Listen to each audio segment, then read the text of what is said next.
Good afternoon, everyone. Mazel tov to Flomin family for the birth of their daughter. May they see lots of nachas from her and happiness and have more children to come, Bezrat Hashem.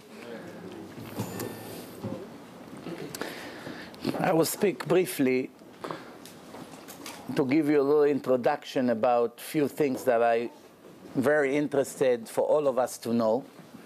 And then later on, we brought you free CDs. Feel free to grab as many as you want, also for your friends. They're very, very popular CDs. We give tons of them, Baruch Hashem. And they were translated to many languages, and they go all over the world.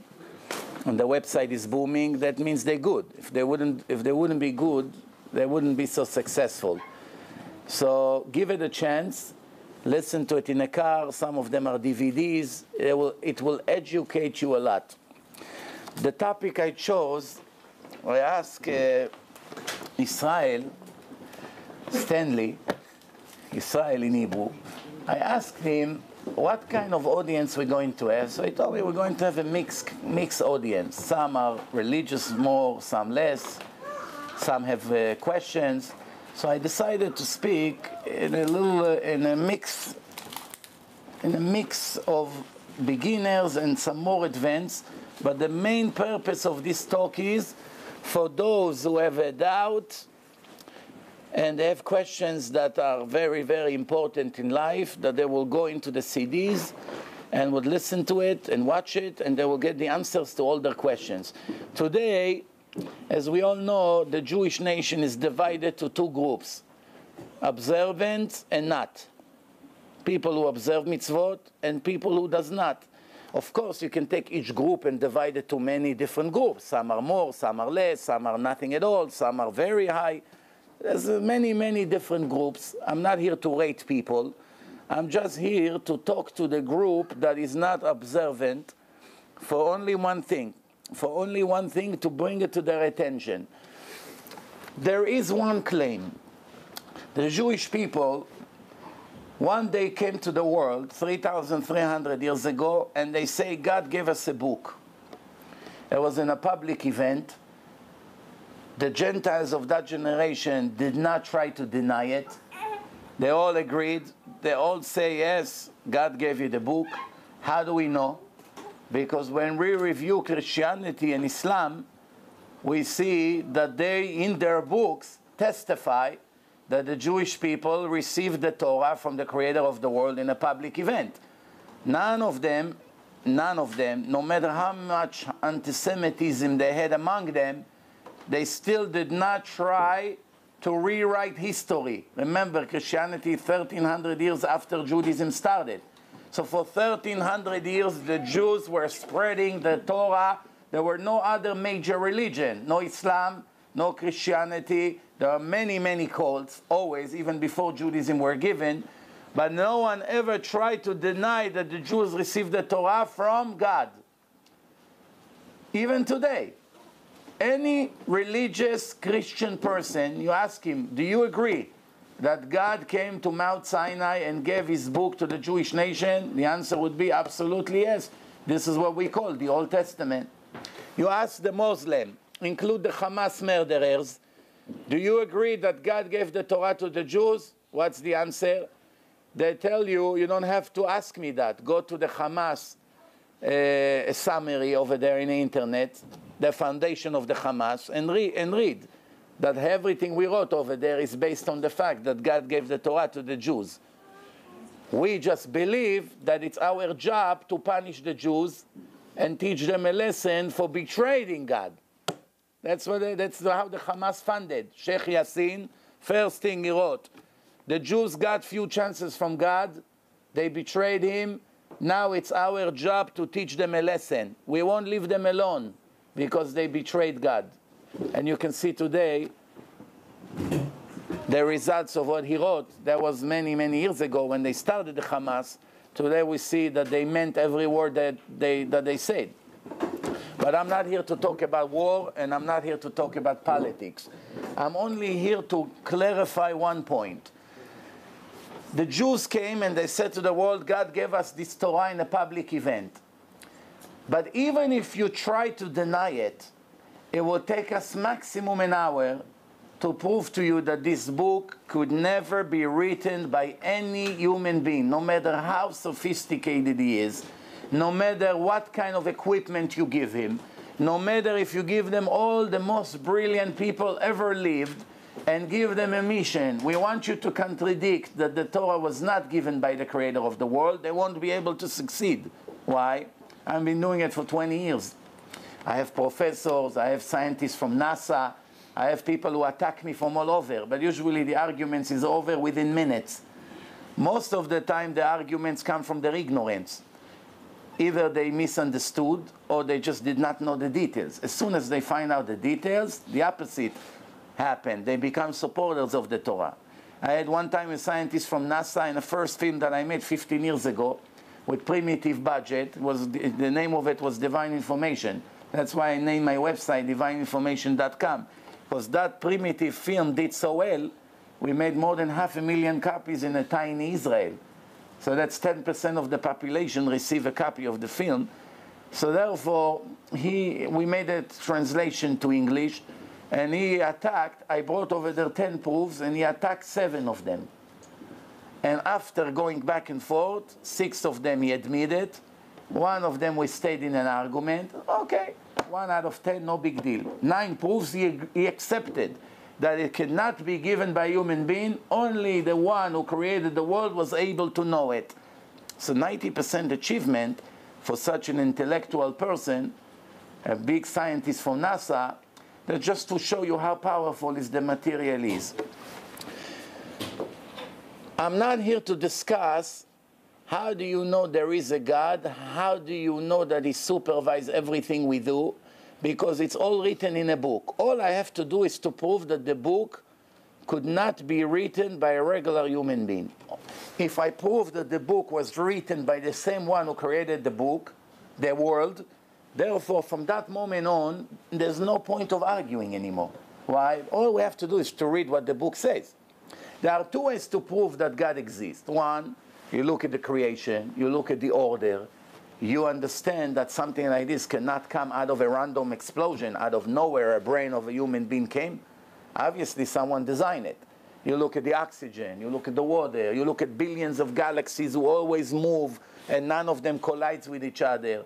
You see the gravity, you see everything that we need. Everything was organized in such a beautiful creation.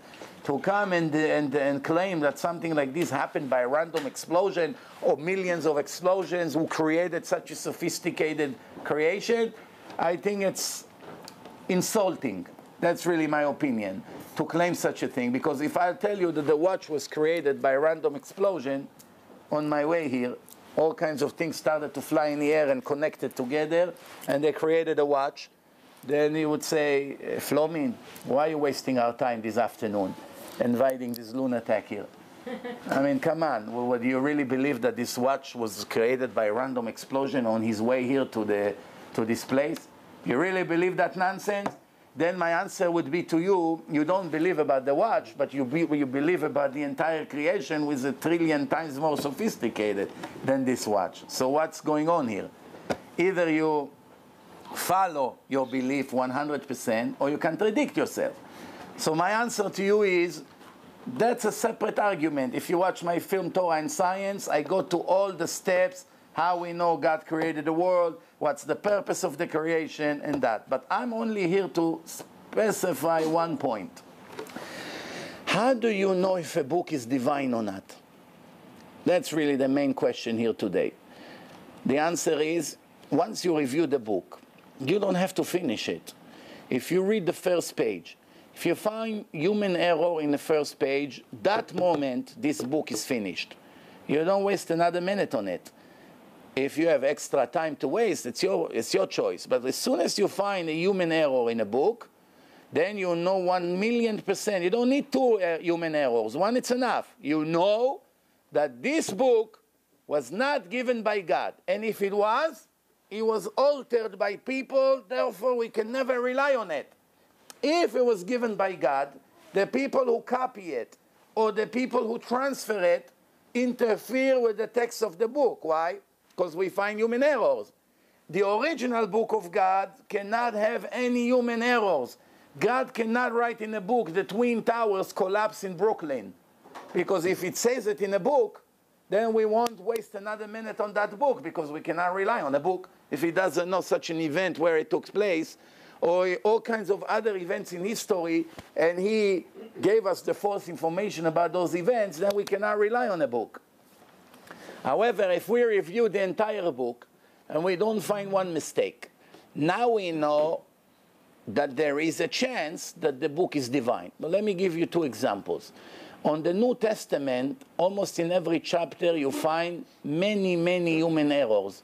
It says that the cave of Abraham, Isaac, and Jacob is in the city of Shechem. And everyone knows in the city of Hebron. It cannot be that God doesn't know where Abraham, Isaac, and Jacob are buried. In Acts 7 in the New Testament, it says, Nablus, Shechem. Big human error. It says that Jacob went to Egypt with 75 people. But in the Torah it says 70. What happened to God? He doesn't remember what he wrote in part 1. Now in part 2 it became 75. Can we rely on such a book? There are many, many other examples. For instance, in the book of Matthew and on the book of Luke, they describe the genealogy of JC. They try to link him to King David, because in the Torah it's saying Messiah, son of David. There's only one problem.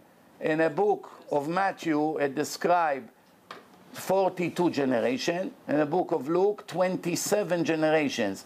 What happened? God doesn't remember who gave birth to who. Completely different genealogy, more than 15 mistakes, different names, complete different names, different orders. It cannot be that both genealogy is correct. When we read in the Torah that Abraham gave birth to Isaac, and Isaac to Jacob, and Jacob to Levi, so we have a right order over here. If we read in another book that Levi gave birth to Abraham, and Abraham gave birth to John, and John gave birth to Luke, then how can we rely on such a book? It describes two different genealogy for the same human being. Obviously, it's not only human errors, it's human errors in a very, very low level. Some human errors is very hard to detect. The human errors that the New Testament has, every little kid in first grade already would know right away it's a mistake, it's not from God. Let's talk about the Quran. In these days, the whole world is speaking about it in this generation. The Quran had a meeting between Haman and Pharaoh. Haman and Pharaoh had a meeting how to stop the God of the Jews. Why? The writer of the Quran agreed that the Torah described Haman as a wicked person and Pharaoh as a wicked king. So he decided to create a fairy tale. What was the fairy tale? That both of them had a meeting and they want to go up to build a tower to go and fight against the God of the Jews. The only one problem here is that Haman is about 1,000 years after the last Pharaoh died. So Haman and Pharaoh could never have a meeting. Maybe they can meet in hell, but in reality they could never meet. Why? Because there's 1,000 years difference between one to another. And in the Quran, it describes that they met. So we see right away that the one who wrote that book made a critical mistake. There's other mistakes in the Quran. According to the Quran, do you know who the uncle of JC is? According to the Quran, who is the uncle of JC? You'll never believe that. Aaron and Moshe. Moses and Aaron are the uncles of JC. Why? Because the Quran knew that in the New Testament it says that Mary is the mother of JC. Mary, it's Miriam in Hebrew. And they read in the Torah that Miriam's brothers are Moses and Aaron. But there's only one difference. It's two different Miriams. The Miriam, the sister of Moshe and Aaron, she lived 1,300 years before the Miriam, the mother of JC. They were both Jewish women. One was very righteous, one was very wicked. Two different women, two complete different women, 1,300 years apart from each other. But the Quran mixed between them and turned them into one, and therefore the Quran made Moses and Aaron the uncles of JC that lived 1,300 years later.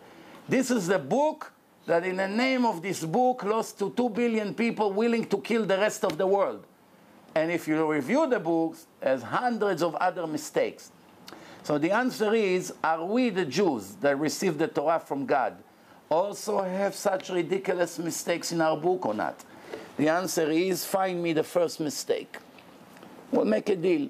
You find the first mistake in the Torah, you have the 5 books of Moses, Bereshit, Shmot, Vayikra, Bamidbar, Dvarim, in English, Genesis, Exodus, Leviticus, Numbers, and Deuteronomy. You check all those 5 books. Not only you do not find any human errors, you find that the answer to any question you had and you may have, it's in the book. Do you ever find a book that 99% of it speaks about the future? If it's a history book, what history book speaks about what's going to happen one day? All history books in history speaks about the past. Review the Torah. Almost the entire Torah is what's going to happen to you from now for the future. I'm going to bring you into the Holy Land. There are 7 nations sitting there with massive army, but don't worry, I will kick them out of the land. I will give you the land even though you don't have an army. You'll occupy the land. You will build Bet HaMikdash. If you don't listen to me, I will destroy it to you. I will spread you in the nations. Only few of you will survive. The Gentiles will never leave you alone for betraying me. How did he know all this? Remember, this was given 40 years before we entered the land. First of all, what human being would write a book and promise a nation and give them a book that they're going to occupy 7 massive armies who sits in Israel right now, Canaan? What power he has, what authority he has to promise such a thing? If I take the American Indians today and I gather them here in Connecticut, and I say, dear American Indians, I'm giving you this book in the name of God, and I promise you, I'm going to let you occupy Russia, China, United States, Germany, France, and England. I promise you. Here is the book. Listen to my instruction. You're going to inherit their land.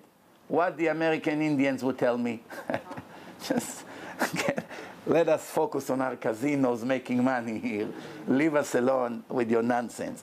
This is more or less what happened here. Comes a human being, Moshe ben Amram. He gives them a book. God gave me this book. They open the book.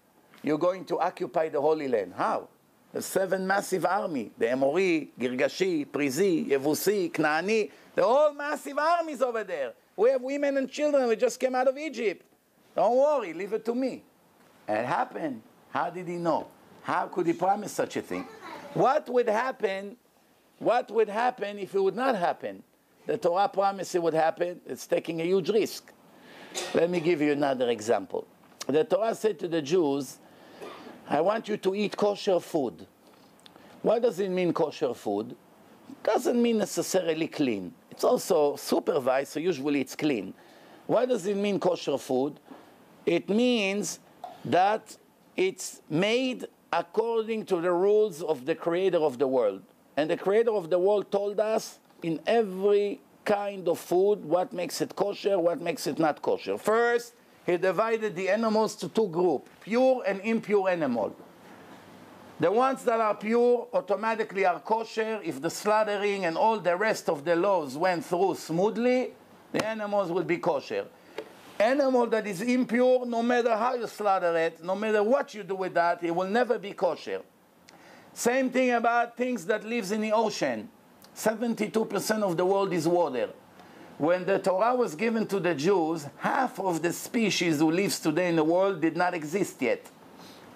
Yet the Torah promised to the Jews, if you want to eat something from the water that lives and lives inside the water, you have to check 2 conditions, that it has fins and it has scales. If it has fins and scales, it's kosher.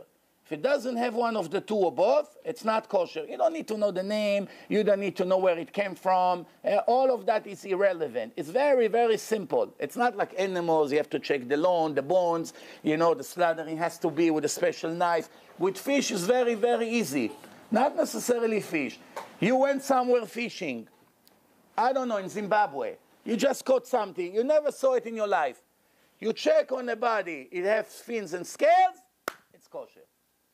Comes the oral Torah, which was given to the Jews together with the written Torah, because without the oral Torah, there's no way to understand even one verse from the written Torah.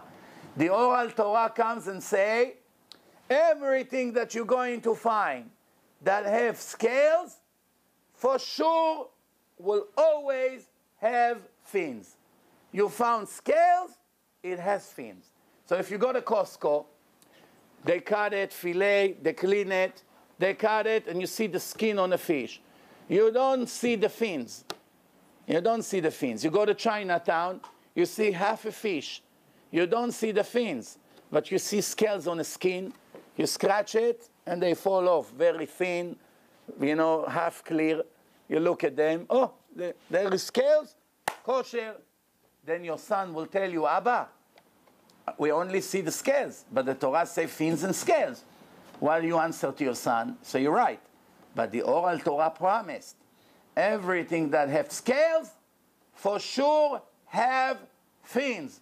You will never find, in 72% of the world, the entire world, you will never find anything in the world that had scales but did not have fins. Which means, if we're going to find one species, one creature that we took out of the water, and we scraped it, and scales are falling off, but it did not have fins, that's the end of Judaism. Not the end of kosher food, the end of Judaism. Why Judaism depend on what kind of fish you're going to catch or not? The answer is, it's not about the fish. It's about the first human error that we found. Remember, the whole world is looking for that human error that we can find that will bring a very serious doubt into the Torah. Why? Why people are so anxious to find mistakes in the Torah? Why? Why this is the book that is attacked more than any other book in the history? Why? Because that's how people try to relax their conscience. If this guy with his yarmulke, he keeps Shabbat, he eats only kosher, and I'm not, it bothers me. Why it bothers me? Because he is thinking he's better than me, because he claimed that he lives according to the rules of God, he's righteous, and I'm wicked. How do I make myself righteous? I disqualify his book. I show that his book is nonsense, and therefore I'm smart and he's foolish. Very easy way out. But if you want to do it, no problem, it's perfectly fair. But do it honestly, without lying and deceiving. Find real human error. Find something that lives in 72% of the world that have scales and does not have fins, and you won the argument. But not only that, remember when the Torah was given, half of the species that we have today did not even exist yet. How the writer of the Torah knew to promise such a thing? The answer is because he controlled nature. He controlled nature. He knew what's going to be born. He knew what he will never let be created. He controlled everything. And the same one told us that he made a covenant with us as a Jewish nation, and the price for keeping the covenant is life of eternity, full of the greatest pleasure that a person can imagine. Spiritual pleasure. Physical pleasure, it's only temporary and it's gone. Up, 1, 2, 3, and it's over. 1 hour, 5 hours, 1 day, 2 days. Person bought a car, the nicest car in the world. How long it makes him happy? Few days, few weeks, and it's over. He gets used to it. It doesn't excite him anymore. Person had the most delicious food in his life right now for the first time.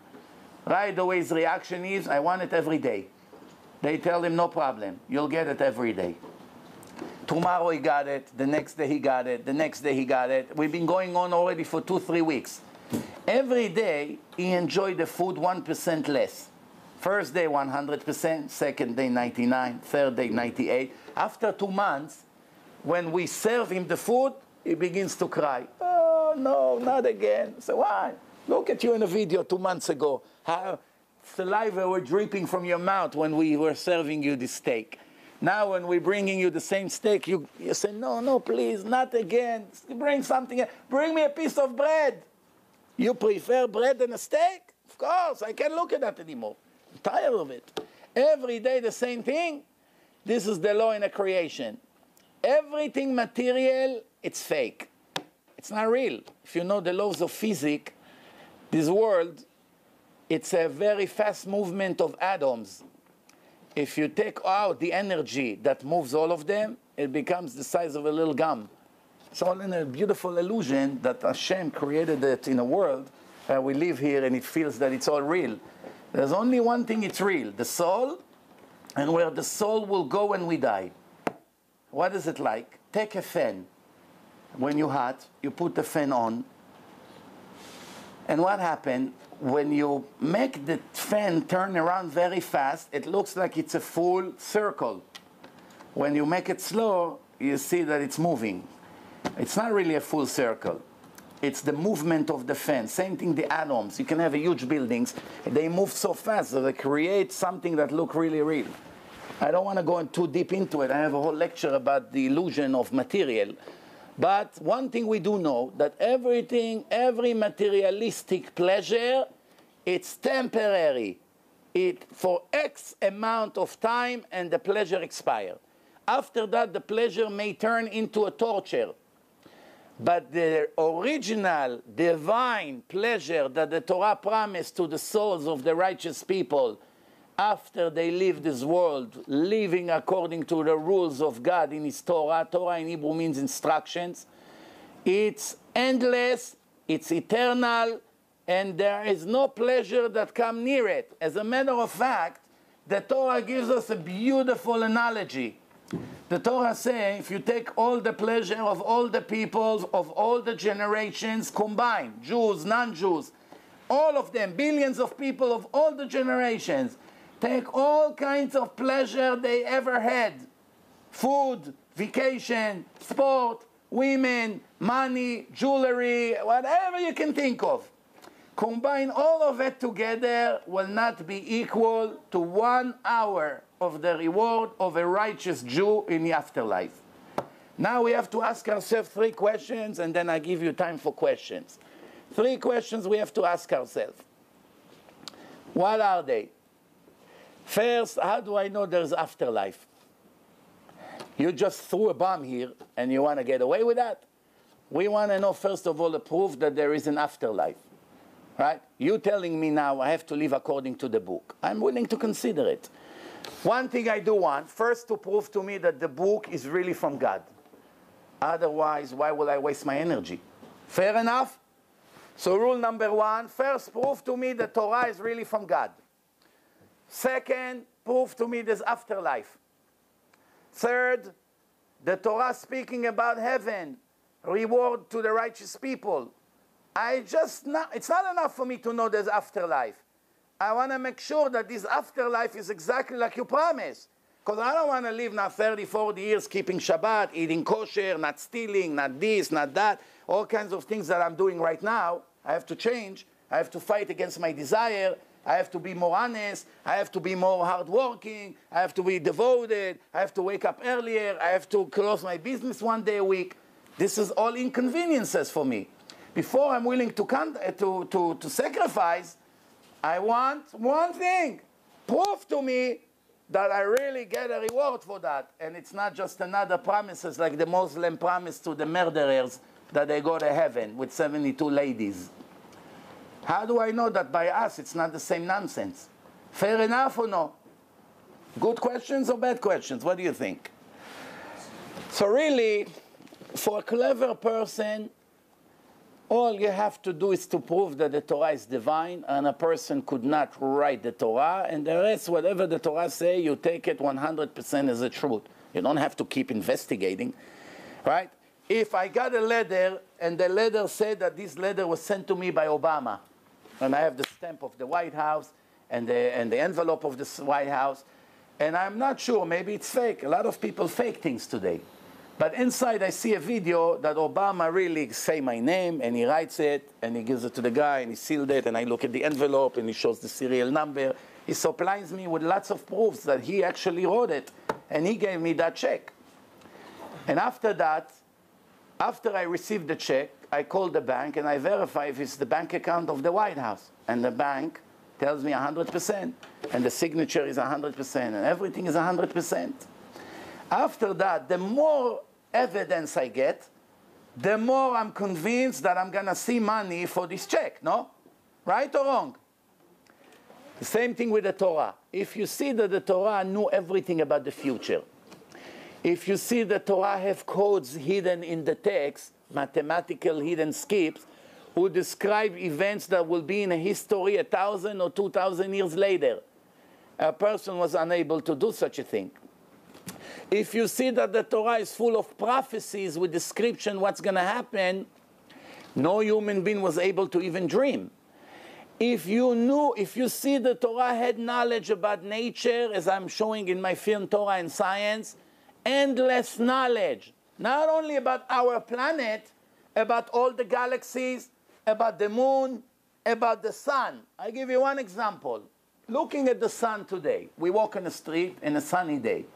When we look at the sun, what do we see? What do we see? We see one circle, yellow, orange, depend. That's it. We see like a light bulb. That's it. We see a circle that sends us heat and light. Do we, by looking at the sun, do we see that the sun has a shell? That it's covered with a shell? From here to look at the sun, do we see a shell? Today the scientists prove to us, beyond any doubt, that the sun is covered with special shell that prevent the radiation to come here and burn us in a second.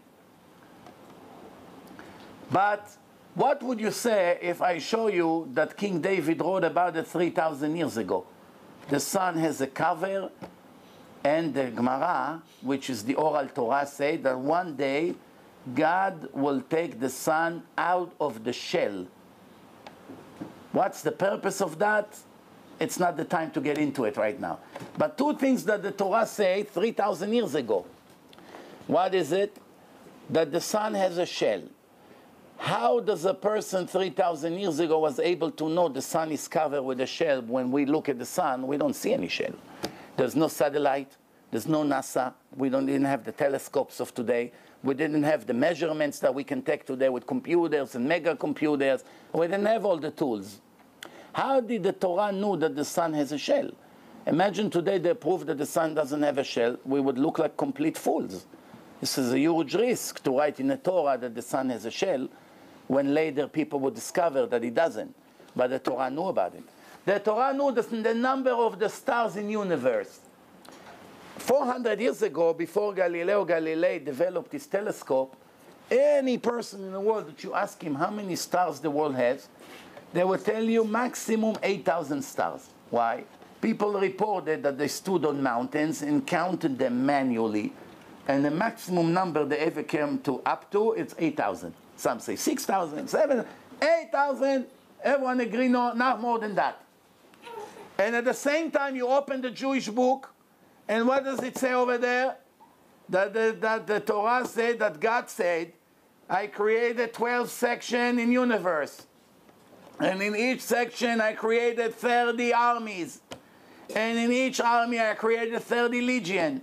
And in each legion, I created 30 raton. And in each raton, I created 30 karaton. And in each karaton, I created 30 gisteras. And in each gisteras, I hung 365,000 multiplied by 10,000 stars. And all of that I created for you. Who is for you? The nation of Israel. And you have the nerve to complain to me that I left you and neglected you? This was written in the Babylonian Talmud 2,000 years ago, after the destruction of the Second Temple, which the due date is in 2 days from now. This Tuesday, Tisha B'Av, the 9 days of Av. The sages of the Jewish nation wrote in the Talmud that the Knesset Israel, the Jewish government of those days, asked God, dear God, a person get remarried and he never forget his ex-wife. How did you forget about us so much that you destroyed our house and left us here? The answer was, it's in the Gemara, Masechet Brachot, page 32. The Gemara says, God answered, I created such and such stars as I just described to you, and all of that I created for you. And you have the nerve to tell me that I left you? Let's do the math together. 12 times 30, times 30, times 30, times 30, times 30, times 365, times 10,000, give us 19 digits. In English, quadrillion, I don't even know how to say the number. It's 19 digits. 19 digits number. Remember, in a generation that everyone would swear that is maximum 8,000 stars, because there's no way to fly, no airplanes, no satellites, no telescope, no nothing. How did the Torah know, and you can go into NASA and they say the number of the stars, I show it in a film, original documents from NASA, from the German agency, and from other scientists that prove to us what the world has and doesn't have. The question is, who would gamble to write such a number in a Torah, in an oral Torah, not the written Torah. The oral Torah, with skeptics, attacks even more than the written Torah. Some people say, the written Torah I cannot argue with. I read it in my own eyes, I see God gave it. But the oral Torah, the rabbis made it up. The rabbis made it up. All these things that the rabbis say, they made it up. First, it's a very foolish claim. Why would the rabbi make the life of people hard? What for? They gain sympathy or they gain more resistance? If the Torah was very easy to keep, and the rabbis decided to make it 1,000 times harder, what did they gain by that? First of all, the Torah, the written Torah say, be very careful not to modify my Torah by one letter.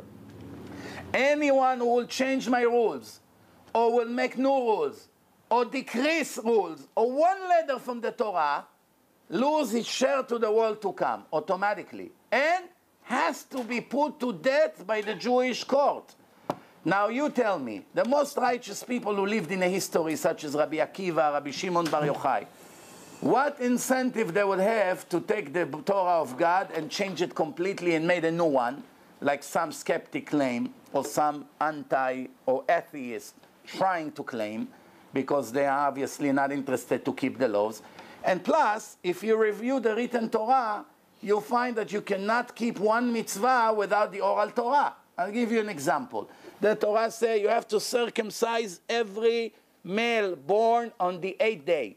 You have to cut the orla. That's the word of the piece that we cut. It's called orla, with ayin.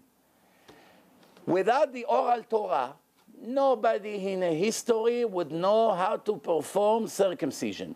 Why? Nobody would know where to cut. This word is a new word. It's a new thing, orla. Where is it? Some say here, some say the nails. Some say it doesn't mean in the body, it's symbolic. Everyone would claim you have to cut in a different place. What happens if the baby is sick? The written Torah doesn't say if you're allowed to circumcise or not. When do you have to do it? During the day, during the night? The Torah did not say. Who is kosher to perform such a ceremony? Male, female, Jew, non-Jew, doctor? What happened if you forgot on the 8th day or you were forced not to do it? Can you do it later or it's too late? What's the punishment of someone who doesn't do it? Or what's the reward? None of it appears in the written Torah. There's hundreds of laws about what tool you use. How do you do it? What do you do with that after you cut? All these laws, none of them appear in a written law.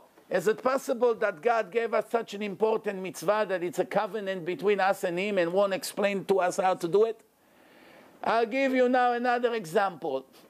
The Torah says when a person becomes 13 years old, he has to put tefillin. When you review the written Torah, you don't find the word tefillin. How to make tefillin? Nowhere in the written Torah it says how to do it. There's more than 1,000 instructions how to create tefillin from the time he used to be a cow until he became tefillin. 1,000 steps. If one of them were done incorrectly, the entire tefillin is worthless. It's not kosher, you have to bury it in the ground. You're not allowed to use it. It's a sin to use it. Not only it doesn't help, it becomes a sin to use it. If 1,000 steps, one of them you messed up, that tefillin is not kosher and become a sin. Where these 1,000 steps appear in a written Torah, not even one of them is in. The Torah only say you have to put a sign on your hand. Which hand, it doesn't say. Left or right. What part of the hand, it doesn't say. What to put, it doesn't say. What to write inside, it doesn't say. How to make the shape of it, it doesn't say. One side shin with 3, one side shin with 4, it doesn't say. What color, it doesn't say. From what animal, it doesn't say. Who is entitled to make it? A Jew, a goy, a female, male, doesn't say. How to make, nothing. And the Torah say, someone who does not put it every day is a huge criminal against God. Do you understand what's happening here? God would tell us such a law and will give us such a punishment if we don't keep it, but he won't tell us how to make it. Even I wouldn't do such a bad job. And I never claim I'm God. So what's going on here? Whatever I told you right now applies to each one of the 613 laws of the Torah. Not one of them, you have instructions how to fulfill the commandments. All the Torah say very brief. The name of the commandments, 1 or 2 details sometimes, not always, and that's it.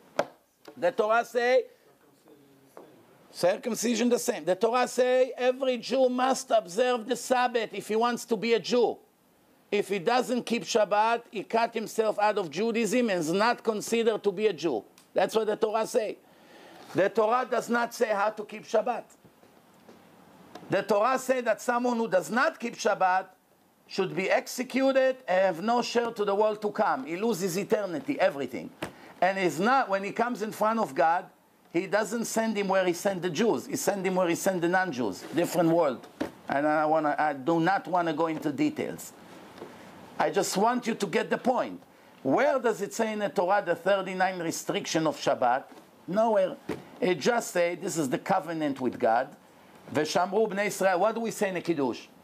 And the nation of Israel observed the Sabbath to make the Sabbath an eternal covenant between me, who is speaking here? The creator of the world. Between me and the nation of Israel, it's an eternal covenant to show that I created the world in 6 days and in a 7th day I rested. Anyone who will violate the rules of the Sabbath should be put to death by stoning, and I will cut his soul out of my nation for eternity. This is, I just told you word by word from the written documents, what we call the Torah. And it mentioned in the Torah 12 times. And I did not write the Torah in case you get angry. Any anger you have, go to the Western world, put a note there and say to God that you disagree with his rules. I'm only reading to you the rules, but I did not write the rules. So the question now, 80% of the Jews in the world never heard what I just told you. Not only in America, in Israel also. You go to Tel Aviv, take any teenager. Tell him, do you know what's the law of someone who does not keep the Sabbath? He doesn't want to rest. It's his problem. Nobody knows. How many of you knew that according to the Torah, again, not according to me, remember what I say here, according to the Torah, if you don't believe me, come, I'll show you right now where it is. But according to the Torah, the punishment that the Jewish court has to give to a violator of the Torah, it's much more severe than the punishment of a murderer. That's what the Torah says. What does it teach us about what God thinks about a Jew that doesn't keep the Sabbath? What does it teach us? That which sin is worse, to violate the Sabbath or to murder? Which one according to God, not according to our belief or what we got used to. According to the truth of the creator of the world. If we say that a non-observant of the Sabbath has to get a more severe punishment than someone who murdered another person, what does it teach us about the violation of Shabbat? It's a very serious violation. It's not a joke. Some violations have a small punishment. For instance, you stole $100. According to the Torah, you don't go to jail. The police caught you. If we live according to the Torah today, you stole from your pants wallet $100. If the police catch you today, they take you to arrest 48 hours until you see a judge, and then the judge sends you to prison for a few months. or to do service in a hospital because it's the first time. What does the Torah say? Pay 200 right away and you dismiss. You stole 100, the judge say pay 200 and goodbye. Don't waste our time. Next time, don't do it. You stole 1,000, you pay 2,000 and you're out. You stole 1,000,000, you pay 2,000,000 and you're out. What happens if you don't pay? They take you, they sell you, you become a slave, you work until you pay back what you owe people.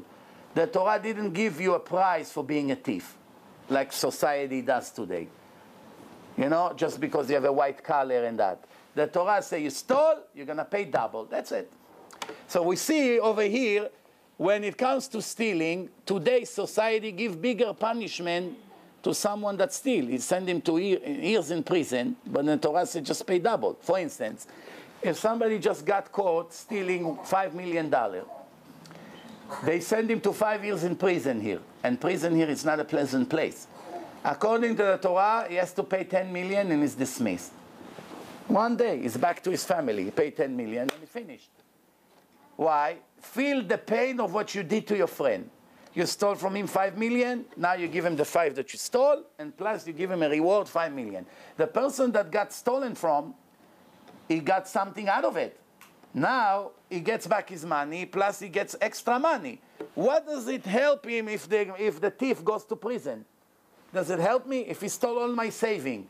And now the Judge Williams put him in prison. Did it help me? My life is still destroyed.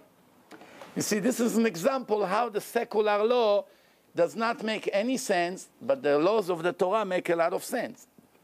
When it comes to Shabbat, to the Sabbath, according to the way we were brought up in America, or in Russia, or in Israel, in a secular lifestyle that we grew up in, all our teachers always told us, stay away from murderers and from thieves. Why? You don't have to be a religious to know that a murderer is a despicable human being, and a thief is just as bad almost. But nobody ever say, stay away from someone who's Mechalel Shabbat. Why? The teacher who taught you is himself Mechalel Shabbat. What, he's going to speak against himself? Nobody ever told in Israel to be a violator of the Sabbath is the biggest crime against God. Why? They didn't want Israel to become an observant of Sabbath. So they hid that. Same thing in Russia, the communists did not let. Same thing in the United States. Most Jews go to public school, they never heard about Shabbat. I meet Jews in places here, they never heard in their life what needs to be done, nothing. Go and explain to them that what they do every Shabbat, every week, it's worse than killing people. They're never going to believe you. Why? Because 30 years people brainwash them that nothing is wrong with driving the car on Shabbat. Nothing is wrong with smoking on Shabbat.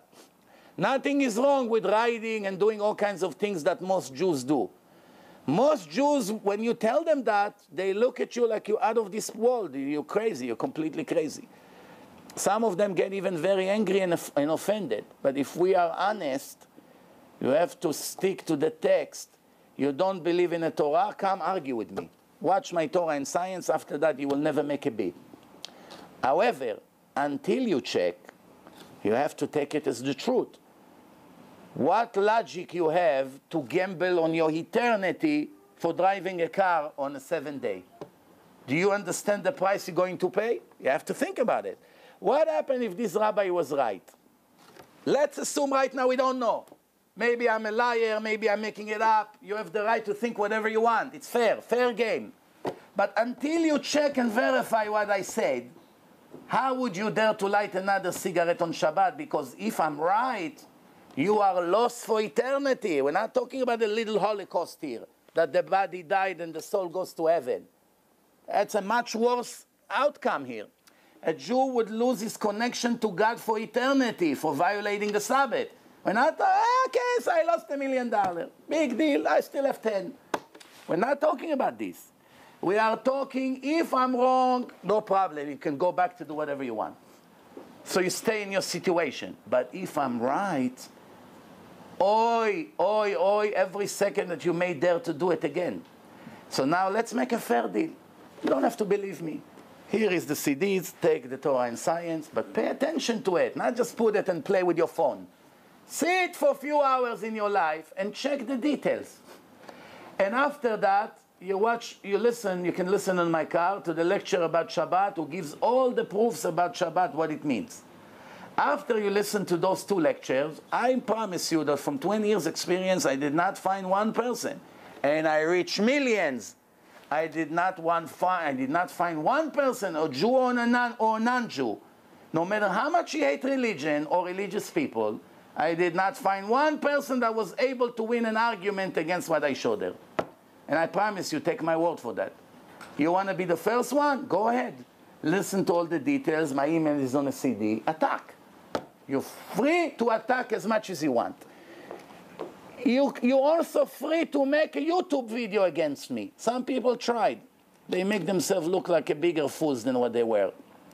You can make a YouTube video with your claims against me. And then I will reply to your claims, and then you see that you're wrong. No problem. It's fair game, fair. The media is open. You can see what I show in a video. You don't believe it. You think I made it up. You think there is no source for it. I'm telling you already that I'm very, very careful. I do not say anything unless if I have a source in the Torah for it. But if you want to give it a shot, no problem. Attack. And give me a chance to reply. And you see in the end that everything that I told you is 1,000,000% authentic and divine. Now let's give 5 minutes, 10 minutes for questions if you have, and we'll finish right here. And like I say, you have free CDs here. Please take advantage on them. For those who do not keep Shabbat, the CDs that I recommended to start with is Torah and Science, Life After Death, because we still have few points to prove. How do we know there's life after death? How do we know the reward that the Torah promised to the righteous people? It's all in my CD, Life After Death. Scientific proof that life really begins in the time of death. Torah and Science, Life After Death, and CD number 1. CD number 1, it's for the car. You drive and you listen and you get educated in things that perhaps you never heard before. If you have more times, watch the debate that I had with a Christian professor. Very educative debate that already affected the life of thousands of Christians, some of them priests that left the church after they watched that debate. I actually brought him to the point that in the end of the debate, he said, you can see it in the end, you put me in a hole, I do not know how I'm going to get out of there. And I say to him, I just proved to you that Christianity is a false religion. It was never given by God. And he didn't say no. His answer was, but my heart will not let me live it. I got used to it. 31 years he teach Christianity in Manhattan, in the University of the Christians. How all of a sudden he's going to stand on the stage to all his thousands of students and tell them, ladies and gentlemen, everything I taught you until now was all baloney. Need to be very, very, to have a lot of courage. I'm not expecting it from him. But one thing I do expect, that when you, the Jews, that will see the details, you will do something about it, because eternity is something very precious than losing it. Nobody wants to lose it. Please pay attention to the details. No one here has to become a rabbi overnight. That's not the demand here. But to start making changes, kosher food, it's very easy. Every other store is kosher today. Brooklyn, Queens, Manhattan, New Jersey, almost everywhere you have. Almost every other product in a supermarket, or U, or K, Star K, a lot of ashgachot. Almost everything is kosher. Today, to eat kosher food became very, very easy. It used to be very difficult 30, 40 years ago. Baruch Hashem, today almost everywhere you go, Mexico, Europe, you already see ashgachot in almost every product. So that's one thing. Second, keeping Shabbat is not as hard as you think. You gather the family together, you make a meal. If you have shul nearby, you walk to the shul. If you don't have, you don't go to shul at all. You don't drive to the shul. Not allowed to drive on Shabbat. You begin to learn the laws of beginners for Shabbat. You're not allowed to sew, you're not allowed to write, what's recommended to do. You invite some guests, you do beautiful, it's like a holiday every week. Everyone gets dressed nicely, come to shul, hear singing, people speak on the table about Torah. What's wrong with that? And for that you get eternity. What is the problem of keeping it? Really, there's none. After 3 months that you get used to the new lifestyle, you cannot live without it. You don't believe me? I can show you thousands of emails that I got over the years of people that say, now after I keep, I understand when I started, I couldn't believe I can do it. Now when I keep Shabbat already for a few months, all week I'm waiting for it. When is Friday already? Coming, changing my clothes, going to shul, meet all my friends. Beautiful, fantastic. But until we get to there, let's go one step at a time. First, to review the CDs. Any questions you have, I'm right here. And after that, Bezrat Hashem, slowly, slowly, to become stronger and stronger. I have many, many thousands of people like you that used to be complete atheists, complete non-observant, and Baruch Hashem, today they keep everything. I'm not asking you to change, to start growing beards, or to dress black and white, or to look Hasidish. That's not the point here. All these things, it's one day if you want to do it, you can do it. We're only focusing on the main thing right now, is do I consider myself a loyal Jew that keep the laws of God, or I betrayed him and I'm ungrateful to him every day of my life? That's what we have to figure it out right now. Do I want to be someone who goes against my Creator every minute? Whatever he gave me, I use against him? Or I want to take what he gave me and use it as he instructed me to do? Any questions before we finish? Yes? How many years were the Jews in Egypt for? The Jews were in Egypt 210 years. Where's that from? The Torah say, Redu, 210 years. The Gemara say, how long they were in Egypt? 210 years. No, you got it wrong. It's Abram was told it was longer than that, 400 years, no? From the time of Abraham, 430 years. No, he wasn't told that. That's not what it says in the Pasuk. 400, he said. It says 400, right? Yes. And what the Torah said? The Torah said that Hashem decreed 400 years of going to slavery. The only problem is that the Egyptians were pushing into every day extra hours, which double the amount, which the calculation went down to 210 years. Why? Because if I want to make you my slave, so I'm letting you work 8 hours a day, no problem. Based on that, it's 400 years. But if I push 15 hours a day, what happened? You're not going to work double. The decree is for X amount of hours. If they push too much, Hashem made it shorter. Plus, one more thing you should know, there's a rule in the Torah. Every bad prophecy does not have to happen. Good prophecies must happen no matter what happened. If God promised something to the Jews, and all Jews, God forbid, became wicked after the promise will still take place. But if God say, this will happen to you, something bad, and it did not happen, the Torah said that doesn't mean that it was a false prophecy. Why? Because people make repentance and it cancels all the bad decrees. So any bad decree in the Torah can be canceled even a day before it happens. Just like with Jonah, that Hashem sent him to the city of Nineveh, and he told them in 40 days Hashem will destroy all of you. And what did the Goyim? They were all non-Jews. They all made repentance. They started to wear sacks, to fast, to sit on the street and pray to God. And what happened? He canceled the decree. He did not kill them in the end. Why? They made tshuva. And there are hundreds of examples like this, that there was a bad decree that was changed or was completely canceled because people did things that changed the bad decree. Same thing over here now.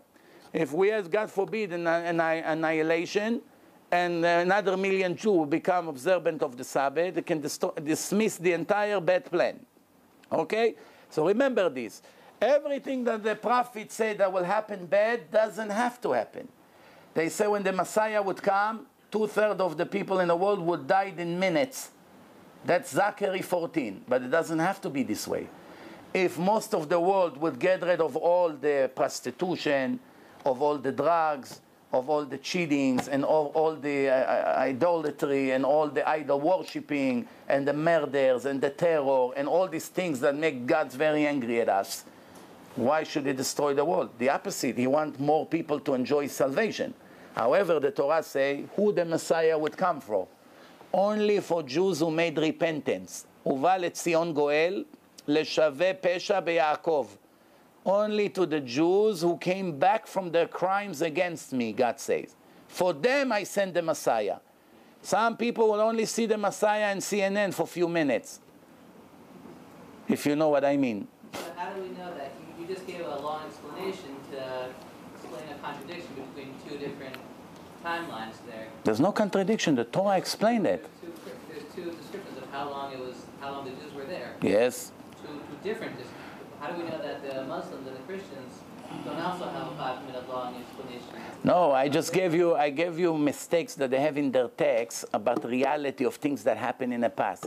It says in the New Testament that the cave of Abraham, Isaac, and it says that in the New Testament that Jacob went to Egypt with 75 people. We know that he went with 70. That's it. End of story. God doesn't make such mistakes. When something is predicted to the future to be bad to us or to the world, remember, the Torah itself says that it doesn't have to happen. It's not a contradiction.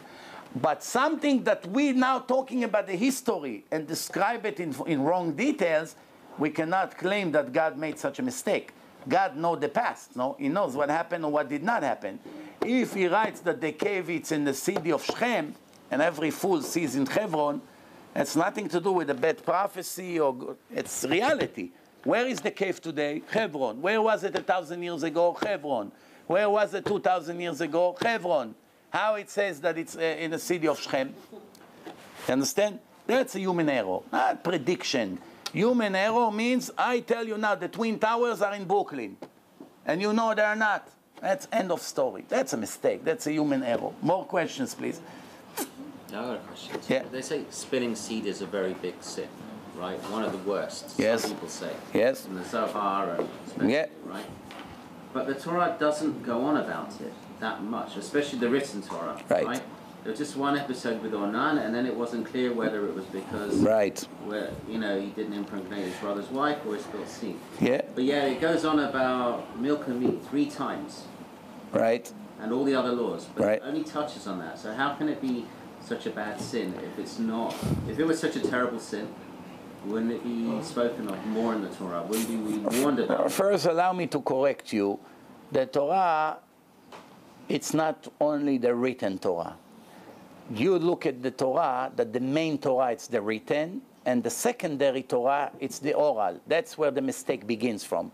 The written and the oral are equal. Not only that, if the Gentiles would come with a gun to our hand today and say you have to give up one of the 2 Torahs, the written and the oral, if now we kill you all, which one we would have to give them? We would have to give them the written. Why? Because without the oral, there's nothing we can do. The oral is Judaism. 99% of what we do comes from the oral Torah. So everything in Judaism is Torah shebe'al peh, oral Torah. So that's rule number 1. Most of the important things in life comes from the oral Torah. Remember, if you take out the oral Torah from the written Torah, you cannot understand anything. You don't understand about murder. You don't understand about giving birth. You don't understand about wasting seed. Even what you gave an example that it appears in the Torah 3 times, it's incorrect. It doesn't appear in the Torah at all. The Torah only say, Lo tevashel gdi b'chalev imo. Without the oral Torah, we would never even imagine that it's telling us not to eat milk and dairy, meat and dairy together. Everything that you know, everything I know, everything everyone in the world knows comes from the oral Torah. So therefore, from now on, don't distinguish between parts of what we know, we don't know. Everything comes from the oral Torah, everything. The laws of the Sabbath, oral Torah. The laws of circumcision, oral Torah. The laws of murder, oral Torah. Wasting seed, oral Torah. Life after death, oral Torah. Resurrection of the dead, oral Torah. Everything oral Torah. Nothing from the written Torah. Remember this. That will give you a rest for hundreds of questions that you live with, which come from an inaccurate source. The problem is that people think the oral Torah is the Torah, and the written Torah is the Torah of God, and the oral Torah is questionable. Wrong. I give you an example. In the written Torah, it says few times that God said to Moses, do it as I showed you in the mountain. But it doesn't say in the written Torah what he showed him. It's not important to write it in the written Torah. You have to build a menorah for the holy temple. The important gold menorah. It doesn't say how to make it. He says, do it as I showed you in the mountain. Or in the circumcises, few times he say, do it as I showed you. Why can't you write another 3-4 verses in the Torah that everyone would know what you showed him? Why? It doesn't matter. Anyway, he comes and teach the nation, and they teach the children, and they teach the children. You don't need to write it. Now comes to the final question, and maybe we'll finish with that. Why God did not write the oral Torah also in a book? Why he gave a written book, which is 1% of Judaism, and 99% of them went verbally from generation to generation? Doesn't make sense, no? Write everything. Nobody would argue. Everything is black and white. End of story. The answer is, not only it's not foolish, it's the most brilliant thing that happened in this creation. Why? A very solid rule in a written Torah is that there is a major difference between Jews to non-Jews. Until the Jews received the Torah, all people were equal. Once the Jews received the Torah, God wrote in his Torah, and the Christians does not deny it, neither the Muslim, I'm choosing you to be my children from all the nation. From this moment on, I'm giving you my Torah. You became the chosen people. You have to be holy because I'm holy. You cannot eat from their food. You cannot dress like them. You cannot use their names. You're not allowed to marry any other nation. Even the worst Jew cannot marry the best Gentile in the world. The Gentile is righteous and has a share to the world to come according to his level. And the worst Jew who has no share to the world to come because he violates any possible laws, but the wicked Jew is still not allowed to marry the righteous Gentile. It's nothing to do with racism, nothing to do with discrimination, anything whatsoever. What? I isolate you from the rest of the world. Am levadad ishkon. You are isolated, no one would like you, everyone would go against you, everyone would be jealous with you, and everyone would kill you. But you're going to have a happy end. You have nothing to complain about. I made you the VIP, my children. Banim atem laHashem elokechem. No other nation in the history got this title, children of God. Only the Jewish people. It's in what the Christians believe, the Old Testament. And many Christians told me personally, hundreds, bottom line, you are the chosen people. Bottom line, they're not denying it. You have to know one thing. The reason God did not write all the rules in a book, because after 2-3 generations, no one in the world would be able to tell who is a real Jew and who is a fake Jew. Why? If everything is written in a book, and the Torah was translated to 70 languages right away, then imagine one Arab somewhere in a desert that heard that the Jews received the book from the creator of the world. He wants also to be one of the nations of God. Many Egyptians came out of Egypt, and Moshe converted them because they saw what happened in Egypt. So this Ahmed, he takes now the Torah translated to Arabic. He sees in the Torah how to keep the Sabbath, how to make tefillin, how to circumcise, how to dress, how to write a Sefer Torah, how to write a mezuzah, how to slaughter the animals, how to everything he has in a book. He doesn't need the rabbis. He doesn't need to convert. He show up one day. Remember, there was no internet that you can check on people on Google. It was a very old, primitive generation. The Jews live in Israel. One person walk in. Hi, what's your name? David. Yosef. Not Yusuf. Yosef. Oh, where are you from? I was left over in this country. How are you going to know if he's a Jew or not? He has tefillin. He knows how to pray. He circumcised all these babies according to the law. All his riding, mezuzot, everything is kosher. Everything is fine. Speaks Hebrew, everything. How would you know? There's no way to tell who's a Jew and who's not. Even today in the world. You see 100 people. You know which one is a Jew, which one is not. There's no way to know. People with the last name Cohen, they are 100% Goyim, non-Jews. People with the name Smith or Christine or all kinds of things, 100% Jews. I met one time in business a person named Chris Cohen. His mother was Jewish, his father was a Christian. The opposite. The mother was no. Actually, both parents were Jewish. I asked him, "What kind of name is this, Chris?" He said, "I don't know. My parents decided to call me this name." I said, "But your father is Cohen. Your mother is Jewish. You sure?" "Yeah, 100%. 25 years ago." "What? His name is Chris." Some people, their last name is Stern. They're 100% Goyim because the mother is not Jewish. The last name doesn't mean you can. The last name can be Cohen or Levi, and you're not Jewish. The last name can be Williams, and you're 100% Jewish. So therefore, there's no way to know who is a Jew and who is not. The only way the Jews can protect themselves, if the laws, the divine laws of God, goes from rabbi to student, from father to son, verbally. That now when Ahmed come and try to pretend that he's a Jew, he won't know how to make tefillin, because it's not written anywhere. He won't know how to perform circumcision, because it's not written anywhere. He won't know how to slaughter the animal. He won't know the sacrifice of Passover. He won't know how to make matzot with all the laws. Why? Because it's nowhere. Only the Jews kept it. I'll give you one last example. You know, when we make tefillin today, there's few families in Israel that have the secret. They don't teach anybody from the outside. If I want to now go and make tefillin, I go to one of them, I want to work for you, teach me how to make tefillin. They don't agree. They only teach their own people. So I don't know, X amount, I don't know how many family, 10, 20, 50, whatever, it's not relevant. They only teach their own people to have this secret. They don't teach to others. Why? Now, if I even want to make, I don't know how to make. Well, just by me reading it in a Shulchan Aruch, I need experience. It's not enough to read the instruction. If I read in Google how to change brakes to my car, would I do a good job? If I work 3 months in a garage, yes. Without experience, I won't be able to do it. So you understand, this was a brilliant decision.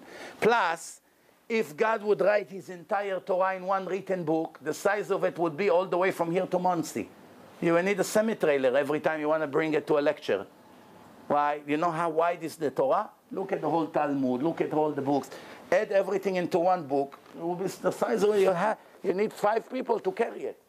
The Torah now, as we carry the Torah, I cannot lift it. On Shabbat, they give you Agbaha. You have to pick it up and to go like this to show it. I promise you, sometimes it falls from my hands. Very heavy. Multiply it by 100. Who would be able to pick it up? So that was done by the rabbis. Not by the rabbis. Moshe brought it down when he told them, God, you see in the Torah, you have to circumcise a male on the 8 days. They right away ask you, what does it mean to circumcise? What does it mean to cut the orla? Moshe said, come, let me demonstrate. He took the baby that was born, 8 days, today it's the 8th day. He showed everyone how to do circumcision. He taught the 70 elder rabbis there, and they taught the people, and it started to spread. Every question they had, they came to him, he corrected them, until everyone in Israel already, it was a way of living. They knew how to circumcise baby. Now he told them, you want to eat animals? There's a way to kill them. You cannot shoot them, you cannot stab them. You have to slaughter them with a sharp knife, you have to put salt. They said, what do you mean? Say, come, let me show you. He showed them how to slaughter, and the rest, they taught the nation. Now you have to write Sefer Torah with a feather, how to make the ink, how to write it, where to put separation. How would they know? He wrote Sefer Torah, he gave to each tribe, and now they have a way where to copy from. So all the laws, Moshe taught them verbally. And of course, without it, we wouldn't have what we have. But I want to tell you one thing. When the Jews came to Israel, the Polish Jew, the Russian Jew, the Persian Jew, the Syrian Jew, the Yemenite Jew, Jews from all over the world gathered in Israel. They all have mezuzot in the same right side, same Shema Israel inside, same tefillin. Did you ever see one nationality brought tefillin in a different color, different shape? They all have the same. Same Sefer Torah, same tzitzit, same everything. Everything the same. Why? To be more precise, 99.5% the same. There's some changes in the customs, I'm not saying no. But this is outrageous. This is incredible. This is incredible. Nobody ran after Christianity to destroy them or Islam. They have thousands of different versions. More than 200,000 New Testament, one different than the other. Hundreds of different Qurans. Judaism, one Torah, one mezuzah, one tefillin, one Shabbat, one circumcision, one matzah. Everything one. With no internet, with no telephone. The Jews were scattered all over the world. They all gathered to Israel, same Torah, same everything. Different accent, different color of the skin, different food, different clothes, same Torah, same tefillin, same everything. That's enough for a clever person. You don't need more than that. Something like this can never be, in reality, happen without the supervision of the Creator of the world. Thank you very much again. Please take CDs. We'll see you in the future again. Thank you.